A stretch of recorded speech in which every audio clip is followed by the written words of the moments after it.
ان الذين آمنوا وعملوا الصالحات كانت لهم جنات الفردوس نزلا۔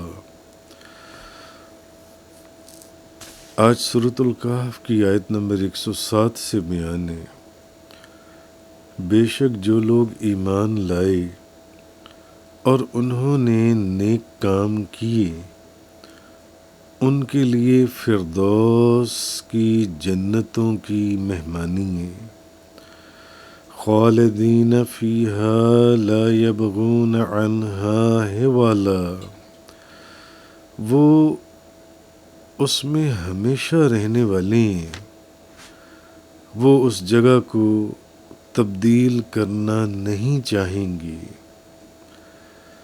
تو یہ آج سورۃ الکہف کی آیت نمبر 107 اور 108 سے بیان ہے۔ پیچھے ان آیات سے ان لوگوں کا ذکر گزرا جو لوگ بظاہر تو بے شمار نمازیں پڑھتی ہیں، قرآن پڑھتی ہیں، نیک اعمال کرتی ہیں، مگر قیامت والے دن ان کے اعمال کا وزن بالکل زیرو ہوگا، اور وہ بہت ہی بدقسمت لوگ ہوں گے کہ جو ساری عمر یہ سمجھتے رہے کہ ہم نیک کام کرتے رہے، مگر آخرت میں ان کو جا کے پتہ چلے گا کہ کچھ بھی نہیں، سب ضائع تھا، فقط ان کے عقائد کی خرابی اور ان کی اخلاص نہ ہونے کی وجہ سے۔ اب آج وہ لوگ جو صحیح ایمان لائے اور جنہوں نے واقعی نیک کام کیے ان کے لیے فرمایا کہ کانت لہم جنات الفردوس نزلا، کہ ان کے لیے فردوس کی جنتوں کی مہمانی ہے، اور وہ اس میں ہمیشہ رہنے والے ہیں، اور وہ اس جگہ کو تبدیل کرنا نہیں چاہیں گے کہ ان کی جون سی وہ جگہ ہے وہ تبدیل کر دی جائے۔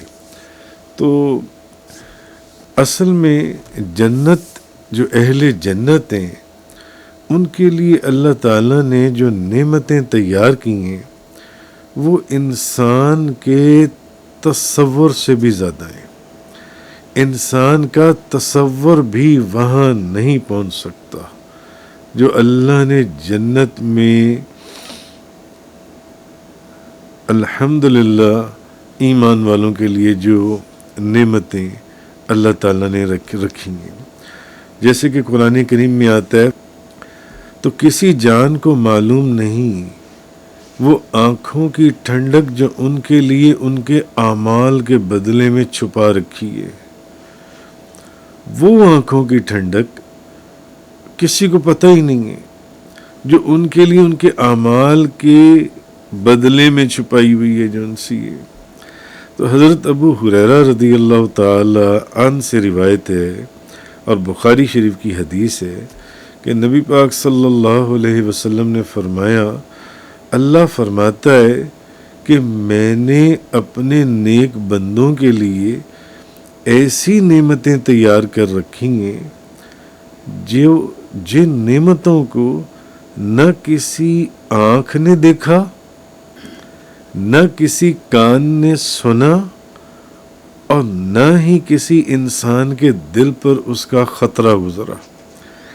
یعنی حضرت ابو ہریرہ سے روایت کہ نبی پاک صلی اللہ علیہ وسلم نے فرمایا کہ اللہ نے اپنے نیک بندوں کے لیے ایسی نعمتیں تیار کر رکھی ہیں جو کسی آنکھ نے نہ دیکھا ہے، کیونکہ یہ ایسی نعمت نہیں ہے جو انسان کے تصور سے بھی باہر ہے۔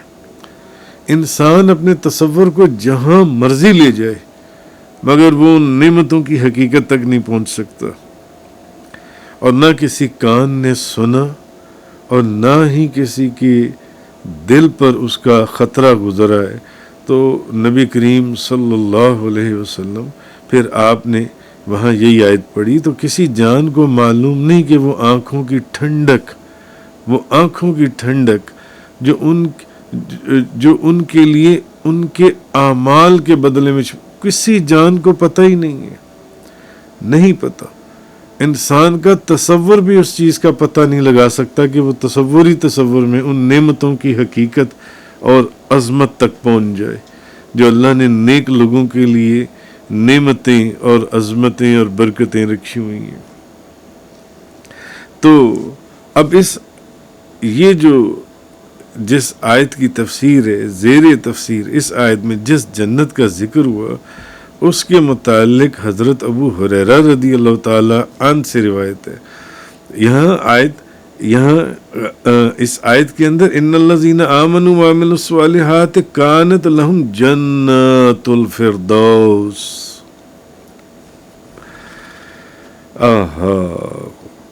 تو اب حضرت ابو ہریرہ فرماتے ہیں کہ تاجدار رسالت نبی کریم صلی اللہ علیہ وسلم نے فرمایا جب اللہ سے مانگو نا تو فردوس مانگو، فردوس، اللہ سے جنت الفردوس مانگو، جنتیں بھی کہیں گے، جنت عدن، جنت نعیم، جنت الماوا، بے شمار۔ تو حضور نے فرمایا کہ جب بھی اللہ سے مانگو تو جنت الفردوس، جنت فردوس مانگو، کیونکہ وہ جنتوں میں سب کے درمیان میں ہے اور سب سے اونچی ہے۔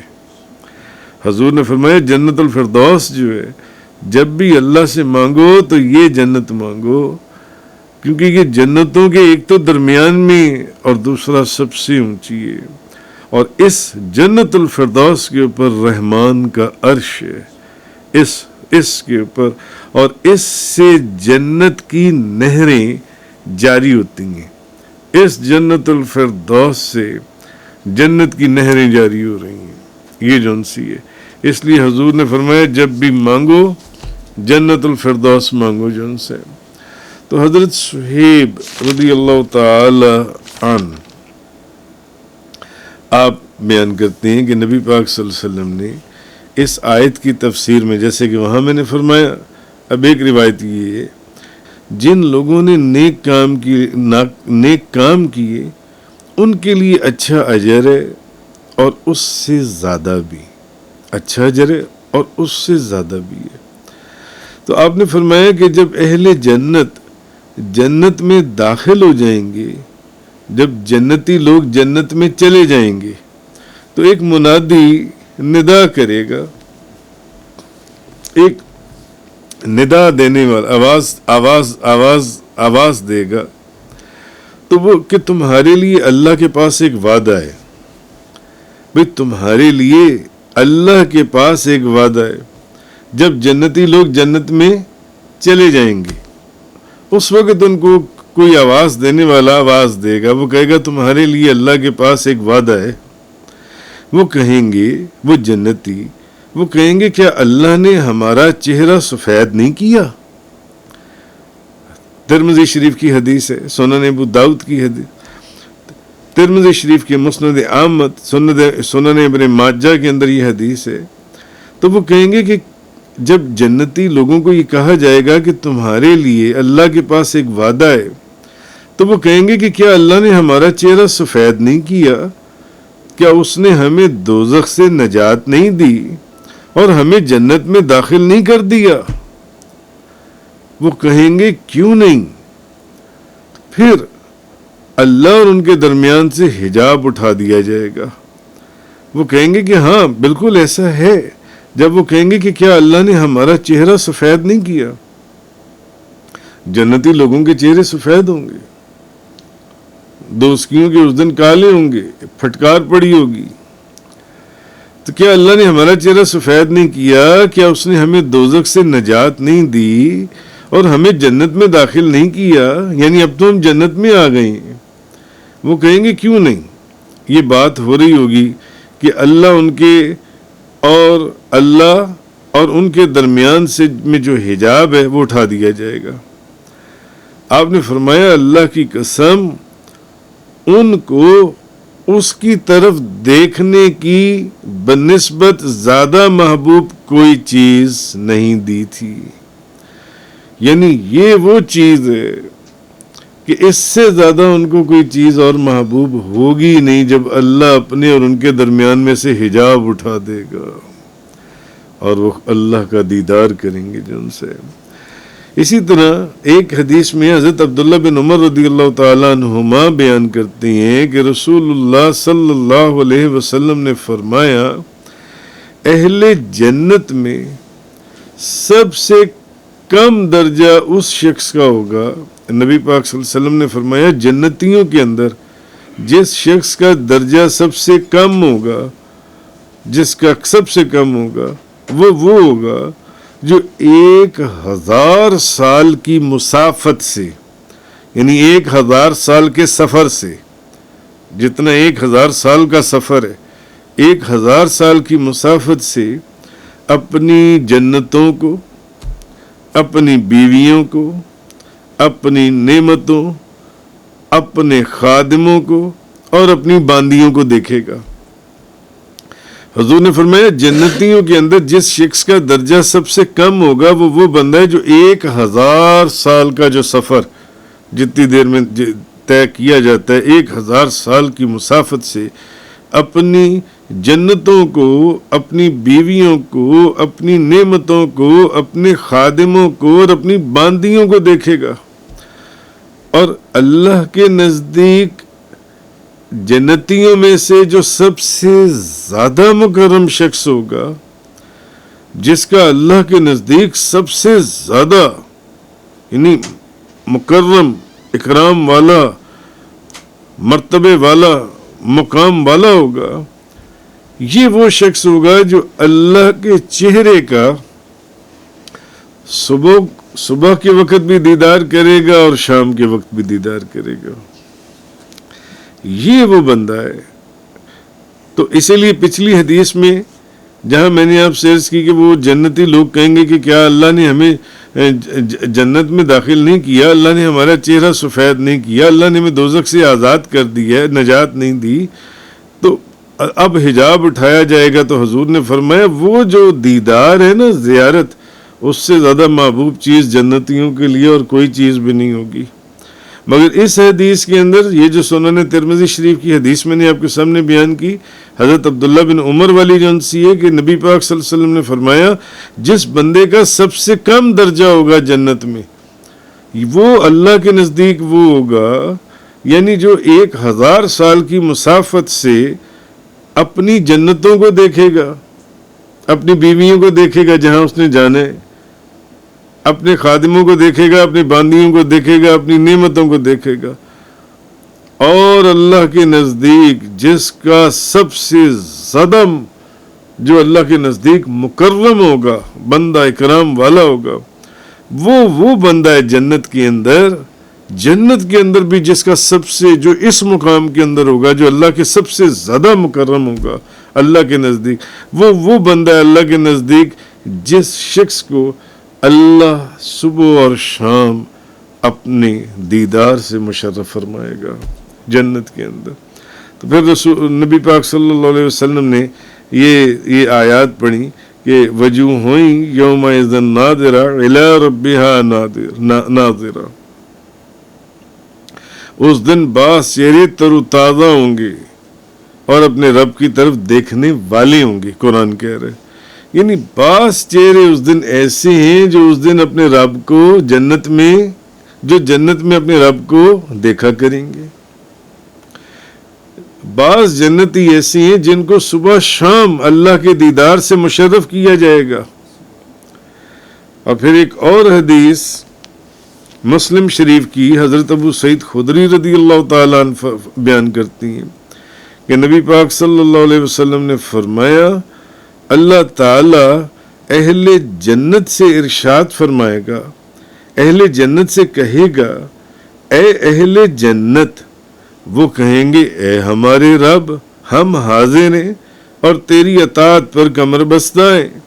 حضور نے فرمایا جب اللہ اہل جنت سے کہے گا نا اے جنتیو، پہلی بات تو یہ کہ یہ خطاب کیسا ہوگا کہ اللہ تبارک و تعالی خود کہے گا اے جنتیو، اے اہل جنت، وہ کہیں گے اے ہمارے رب ہم حاضر ہیں اور تیری اطاعت کے لیے. وہ فرمائے گا کیا تم راضی ہو گئے ہو؟ اللہ پوچھے گا جنتیوں سے کیا تم راضی ہو گئے؟ وہ کہیں گے ہم کیوں راضی نہیں ہوں گے، ہم کیوں راضی نہیں ہوں گے؟ تو نے ہمیں وہ نعمتیں عطا فرمائی ہیں یا اللہ، تو نے ہمیں وہ نعمتیں عطا فرمائی ہیں جو تو نے اپنی مخلوق میں سے کسی اور کو عطا نہیں کی. اپنی مخلوق میں سے تو نے وہ نعمتیں اور کسی کو عطا نہیں فرمائی. اب اللہ فرمائے گا کہ میں اب تم کو اس سے بھی افضل نعمت عطا کروں گا، اس سے بھی افضل نعمت جو تم سمجھ رہے ہو جنت کی نعمتوں کو دیکھ کر، جس کا دنیا میں کوئی کسی کا تصور بھی ان تک نہیں پہنچ سکتا تھا. بہرحال اللہ فرمائے گا کہ میں اب تم کو اس سے افضل نعمت عطا کروں گا. وہ پوچھیں گے کہ اس سے زیادہ افضل نعمت، یا اللہ اس سے زیادہ افضل نعمت اور کون سی ہو سکتی ہے؟ اس سے افضل نعمت اور کیا ہے؟ جنت کی نعمتوں کی جو عظیم و شان نعمتیں، جن کا خیال نہ کسی دل پر گزرا، نہ کسی آنکھ نے دیکھا، نہ کسی کان نے سنا، نہ کسی کا تصور وہاں تک پہنچا. تو بہرحال وہ کہیں گے کہ اس سے افضل کون سی نعمت ہے؟ تو اللہ فرمائے گا میں تمہارے اوپر اپنی رضا کو حلال کر دوں گا، اور کبھی بھی اب اس کے بعد تم سے ناراض نہیں ہوں گا. یہ وہ نعمت ہے، یہ وہ نعمت ہے جو اللہ کہے گا کہ میں تمہیں سب سے افضل نعمت عطا فرماؤں گا. تو اللہ کیا کہے گا کہ میں تمہیں اپنی رضا عطا کروں گا، اور دوسرا اب کبھی بھی اس کی کوئی انتہا ہی نہیں، کروڑوں اربوں خربوں کیا آپ اس کو کیلکولیٹ کریں گے، اب کبھی بھی میں تم سے ناراض نہیں ہوں گا. یہ وہ سب سے افضل نعمت ہے جو اللہ تعالی جنتیوں کو عطا کرے گا، ان میں سے کچھ لوگوں کو جن سے. تو یہ اس آیہ کریمہ کے اندر اللہ تبارک و تعالی نے ارشاد فرمایا کہ ان الذین آمنوا وعملوا الصالحات کانت لہم جنات الفردوس نزلا. بے شک جو لوگ ایمان لائے اور انہوں نے نیک کام کیے ان کے لیے فردوس کی جنتوں کی مہمانی ہے. خالدین فیہا لا یبغون عنہا حولا، وہ اس میں ہمیشہ رہنے والے ہیں، وہ اس جگہ کو تبدیل کرنا نہیں چاہیں گے کہ ہماری یہ جگہ کبھی تبدیل کی جائے. وآخر دعوانا ان الحمدللہ رب العالمین. تفسیر قرآن کا یہ لیکچر انگلش میں سننے کے لیے براہ کرم ڈسکرپشن میں موجود لنک پر کلک کریں.